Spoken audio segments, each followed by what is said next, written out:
kanalizime fekale dhe atmosferike, pastrimi i rrugëve nga makinat që zonë trotuarin, larja e rrugëve, por edhe infrastrukturë më e mirë. Këto janë kërkesat që banorët ditën e votimit i drejtuan kryetarit të komunës së Tetovës. Pritja nga kryetari është që se pak më,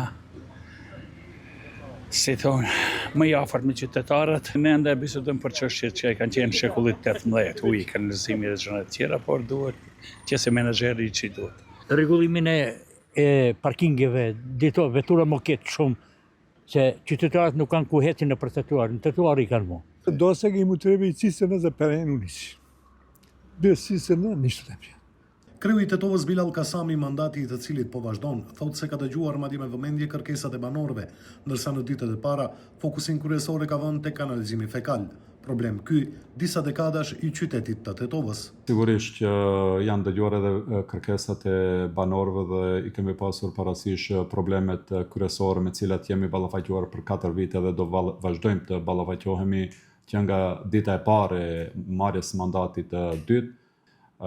Për momentin vazhdojnë me intensitet lartë ndërtimi 4 kolektorëve apo kanalizimeve atmosferike me të cilat përfundimisht do të zgjidhet problemi me ujërat atmosferike në qytetin tonë.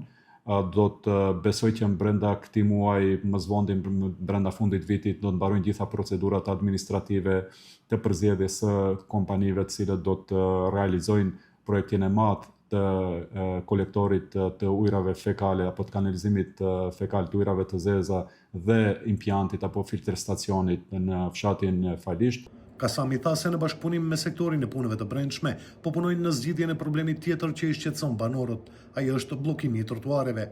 Tani policia veç më ka instaluar kamerat sigurisë në disa pika kritike të qytetit, do të ketë edhe veturë të policisë me kamerë të instaluar e cila do të lëviz në gjithë rrugët e qytetit dhe gjithë ata shkelës të rregullave të komunikacionit do të dënohen në bazë të procedurave dhe në bazë të ligjit të ri, me çka besojmë që do të zgjidhim pjesën më të madhe të problemit të uzurpimit të trotuareve dhe rrugëve. Ndërkohë nga sot në Tetovë ka vazhduar asfaltimi i rrugëve që mbetën në gjysmë si pasojë e zgjedhjeve. Punimet në këto rrugë pritet të përfundojnë brenda muajit.